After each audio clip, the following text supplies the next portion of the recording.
साद भाईजान जिंदाबाद फुरफुरा सिलसिला जिंदाबाद अब्बास भाईजान जिंदाबाद सिलसिला फुरफुरा अगले सुन्नतुल जामत जिंदाबाद फुरफुरा सिलसिला जिंदाबाद अब्बास भाईजान जिंदाबाद फुरफुरा सिलसिला जिंदाबाद अब्बास भाईजान जिंदाबाद फुरफुरा सिलसिला अगले सुन्नतुल जामत जिंदाबाद तोरी तेरी पाशे जीनी अब्बास सिद्दीक भाईजान तोरी तेरी पाशे जीनी अब्बास सिद्दीक भाईजान लाखों चौकर नयन तारा लाखों चौकर नयन तारा तेरी मोदर आइकॉन सिलसिला फुरफुरा जिंदाबाद अब्बास भाईजान जिंदाबाद सिलसिला फुरफुरा जिंदाबाद दादा हुजूर जिंदाबाद सिलसिला फुरफुरा अगले सुन्नतुल जामत जिंदाबाद फुरफुरा सिलसिला जिंदाबाद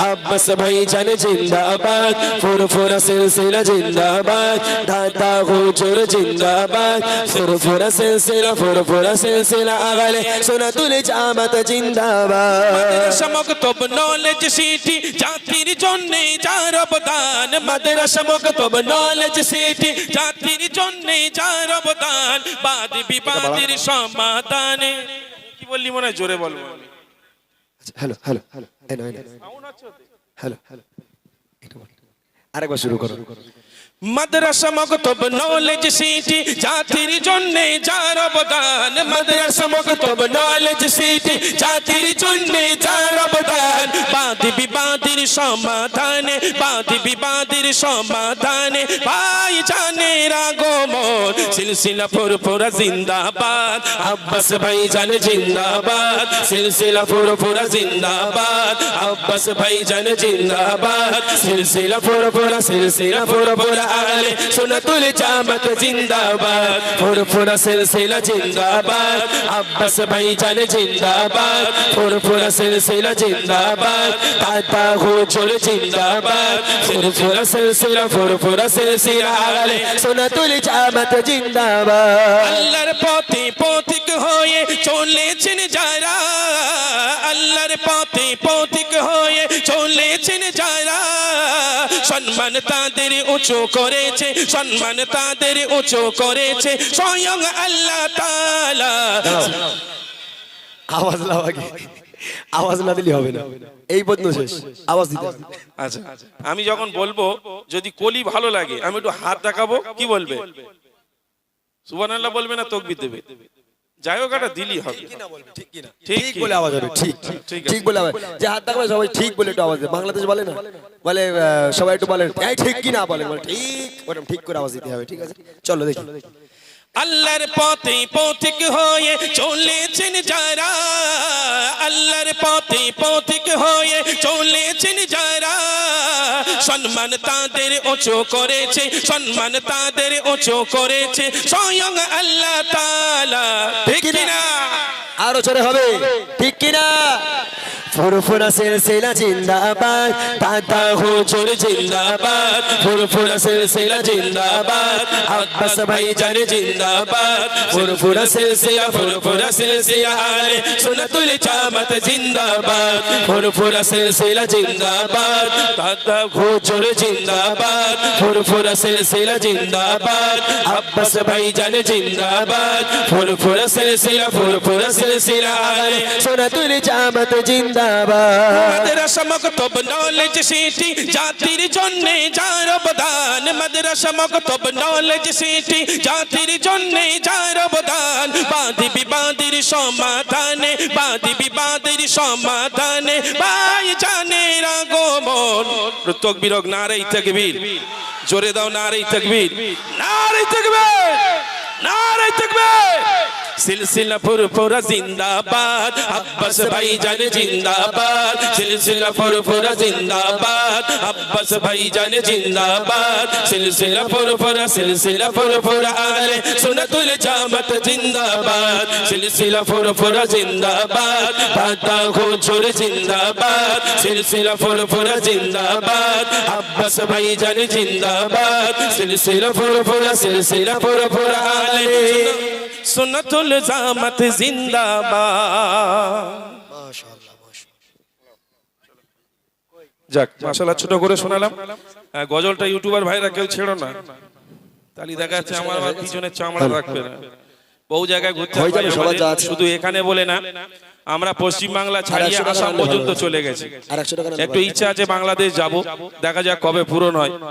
আসলে ইমরান ভাইরা যেতে পারছে না আমার জন্য, আমার পাসপোর্ট হচ্ছে না, নামের একটু গন্ডগোল আছে। তো যাই বা হোক, এরপরে বুড়ো হয়ে যাবো, আর মনে হয় পাসপোর্ট হবে না, দেখা যাক। তুমি এদেশের লোক না, ওই জন্য তুমি তো নাইজেরিয়ান।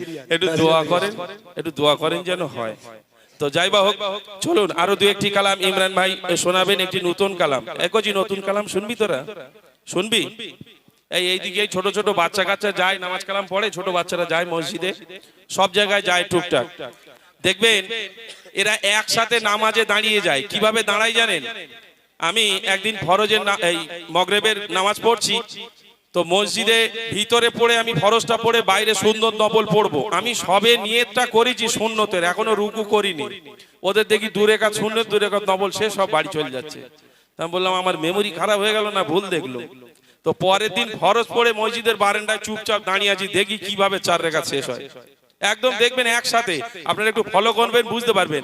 একসাথে আল্লাহু আকবার, বাড়ি, মানে দাঁড়ানোর কোনো সিন নেই। ফরজ নামাজ ইমাম সাহেব পড়াচ্ছে, ওরা পিছনে সেজদা অবস্থায়, আমরাও সেজদা অবস্থায়, একজন উঠে আরেকজনকে পটাশ করে একটা মেরে আবার সেজদায় চুপচাপ। আপনি সালাম ফিরিয়ে দেখছেন একদম সুফি সানলাইট বসে আছে, ধরার কোনো ক্ষমতা নেই। তবে এখানকার বাচ্চা কাচ্চা খুব ভালো। কোচের তকবীর হোক, নারে তাকবীর, জোরে হোক নারে তাকবীর, নারে তাকবীর, নারে তাকবীর। হ্যালো, আচ্ছা এখন যদি ঘটনামূলক গজল আর শোনাই, মোটা ভাই মানুষ শুনবে? তবে আমি চাই আজকের আপনাদের একটা ঘটনা শোনাতে, যে ঘটনা নবীর মেহফিল যেহেতু, সেহেতু কিছু শিক্ষা তো নিয়ে যেতেই হয়, তাই না? আমি আমার মায়েদের জন্য একটা শোনাবো, আর এই ঘটনাটাই আমার শেষ ঘটনা হবে। আমার নবী পাকের ইন্তেকালের সময় আমার নবী পাক আমাদের জন্য কতটা চিন্তা করে, কতটা ভাবনা, কতটা রাসূল আমাদের জন্য ভাবে, মৃত্যুর সময় কতটা আমাদের জন্য কাতর হয়ে গেছিল, এই বিস্তারিত শোনাবো ছোট্ট আকারে। তারপর মায়েদের নিয়ে একটু গজল বলে, নুরানি জামে মসজিদ কমিটিদের নিয়ে বলে ইনশাআল্লাহ বিদায় নেব। ততক্ষণ থাকতে হবে আপনাদেরকে। দেখেন আমার নবী পাক বিছান সজ্জা হয়ে আছে, নড়ার ক্ষমতা নেই, ওঠার ক্ষমতা নেই। আল্লাহ রাসূল দুনিয়া ত্যাগ করবেন, পর্দা নিয়ে চলে যাবেন। জিবরিল আমিন আগে এলো, ইয়া রাসূলুল্লাহ, ইয়া হাবিবাল্লাহ। আজরাইল সালাম এলো, যিনি জান কবজ করবে, এসে বলছে আপনি যদি হুকুম দেন, আপনি যদি আদেশ দেন ইয়া রাসূলুল্লাহ, আপনার জানকে কবজ করে নিয়ে যাব, আর আপনি যদি হুকুম না দেন তাহলে ফিরে চলে যাব, জান কবজ করব না। এই কথা শুনে আমার আপনার নবী হাউ হাউ করে কেঁদে ফেললো। যে আজরাইল সালাম বলে, ইয়া রাসূলুল্লাহ আপনি কাঁদছেন কেন? মৃত্যুর ভয়ে? আল্লাহ রাসূল বলেছে, না ভাই আজরাইল, আমি তো চলে যাব, তবে আমার গুনাহগার উম্মত উম্মতি তাদের কি হবে? তাদের জন্য আজকের কে তাদের জন্য কষ্ট করবে? আজকে তাদের মায়া করবে, ভালোবাসবে কে? আমার নবী পাক বিদায়ের সময়ও সেই উম্মত উম্মতিদের কথা ভেবেছিল। আমি ছন্দের মাধ্যমে শোনাবো, খুব মন দিয়ে শুনে, তারপর ইনশাআল্লাহ মায়েদের নিয়ে গজল বলে, কমিটিদের গজল বলে বিদায় হবে ইনশাআল্লাহ। কবি ছন্দের মাধ্যমে লিখে দেখেন, নবী বিদায় কালে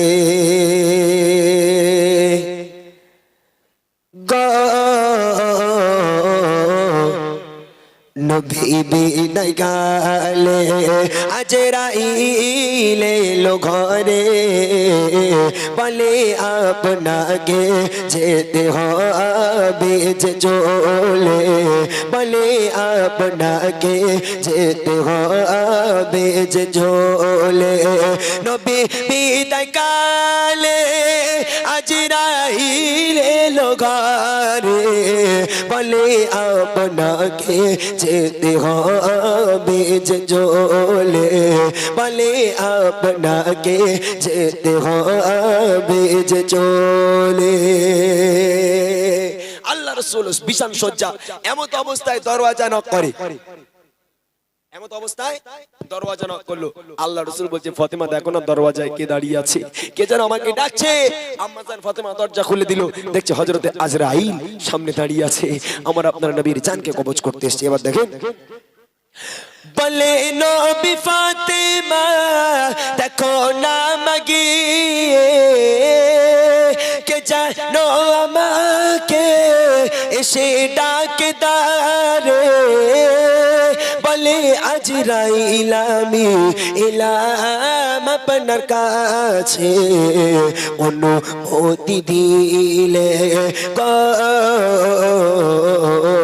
অনুমতি দিলে খোদার হুকুমে নিয়ে যাব যার আপনার কবজ করে নিয়ে যাব যার আপনার কবজ করে নবী বিদায় কালে আজরাইল এলো ঘরে বলে আপনাকে যেতে হবে যে চলে বলে আপনাকে যেতে হবে যে চলে আল্লাহ রাসূল এবার বলছে ভাই আজরাইল আমি তো চলে যাব ভাই আমার গুনাহগার উম্মতিদের কি হবে উপায় ওই সময় আল্লাহ পাক জিবরাইল সালামকে পাঠিয়ে দিল ইয়া রাসূলুল্লাহ ইয়া হাবিবাল্লাহ আপনি আপনার উম্মতিদের জন্য চিন্তা করবেন না আল্লাহ পাক আল্লাহ তাআলা আপনার উম্মতিদের দায়িত্ব নিল আপনার যারা উম্মত হবে যারা আপনাকে ভালোবাসবে যারা ইবাদত ও বান্দেগি করবে যারা আপনার সুন্নাত মোতাবেক চলবে আল্লাহ পাক আল্লাহ তাআলা তাদের জন্য নিজেই আজকের জামিনদার হয়ে যাবে আল্লাহ পাক আল্লাহ তাআলা তাদের জন্য আল্লাহ পাক নিজেই দায়িত্ব নিয়ে নিল আপনারা চিন্তা করার কোনো কারণ নাই এবার দেখেন কবি লিখছে একথা শুনিয়া ও সুতামে না বলে ও ভাই আজরাইল আমি দেব রওনা গুনাহগার উম্মতে কি হবে বলো না কি হবে উপায় দাদে গো কি হবে উপায় দাদে যাব আমি চলে ভালোবেসে দাদে কে নেবে গোল তোলে ভালোবেসে দাদে কে নেবে গোল তোলে নবী বিদায় কালে আজরাইল এলো ঘরে বলে আপনাকে যেতে হবে যে চলে বলে আপনাকে যেতে হবে যে চলে আল্লাহ রাসূল ইন্তেকালের সময় যখন হযরতে আজরাইল ইসলাম আল্লাহ রাসূলের মাথার উপর হাতটা রাখার পর আল্লাহ রাসূল এত কান্না কাঁদছে ও ভাই আজরাইল তুমি আমার মৃত্যু নিতে এসেছো তুমি আমার জান কবজ করতে এসেছো তা আমার উপরে তুমি উহুদ পাহাড় কেন চাপালে ভাই বড্ড কষ্ট হয় আজরাইল ইসলাম বলেছিল ইয়া রাসূলুল্লাহ ইয়া হাবিবাল্লাহ আপনার মাথার উপরে উহুদ পাহাড় চাপাইনি আমার একখানা হাত শুধু রেখেছি আমার নবী আরো কাঁদতে লেগে গেল ভাই আজরাইল মৃত্যুর যন্ত্রণা এত কঠিন হ্যাঁ আমি নবী হয়ে যদি তোমার এই হাতের ওজন সহ্য করতে না পারি তাহলে আমার গুনাহগার উম্মতদের কি হবে আহা কি নবী আমার আল্লাহ রাসূল আরো কাঁদতে লেগে গেল আবার আল্লাহ পাক জিবরাইল সালামকে বলল জিবরিল যাও আমার নবীকে গিয়ে বলো তাকে চিন্তা করতে মানা করো যে আমার নবী পাকের যে আমার বন্ধুর উম্মত হবে সাচ্চা পাক্কা উম্মত হবে তার মৃত্যু এতটা কঠিন হবে না আল্লাহ পাক আল্লাহ তাআলা ঈমানদারগণের মৃত্যু এতটা কঠিন কখনো দেবে না উম্মতিদের ওয়াদায় আমার নবী দুনিয়া ত্যাগ করলেন কবি লিখছে দেখেন বলে ও গো রাসূল চিন্তার কিছু নাই উম্মত আপনা চারা জান্নাত পাবে খোদা দয়ায় দুনিয়া ছাড়িলেন নবী উম্মতের ইবাদত কি ভালোবাসা ছিল গো কি ভালোবাসা ছিল উম্মত বলে মরণ কাল তবু ভেসে যায় চোখে জলে মরণ কাল তবু ভেসে যায় চোখে জলে নবী বিদায় কালে আজরাইল চাইলে লোগারে বলে আপনাকে যেতে হবে যে চলে বলে আপনাকে যেতে হবে যে চলে বলে আপনাকে যেতে হবে যে চলে। অনেক বড় গজল, সময় কম, আমি শর্টকাটে শুনিয়ে দিলাম। চলেন আমি ছোট্ট আকারে আমি আমার মায়েদের নিয়ে একটা গজল বলে কমিটিদের গজল বলে বিদায় নেব। যারা এখানে আছেন আমি খাস অনুরোধ জানাচ্ছি চলে যেন কেউ যাবেন না। এতক্ষণ আপনারা ধৈর্যের পরিচয় দিয়েছেন, আর কিছুক্ষণ দেন। আর ইউটিউবার ভাইরা তোমাদের নতুন গজল একটা দেবো বলেছিলাম, কি দেবো কি না সেটা দেবো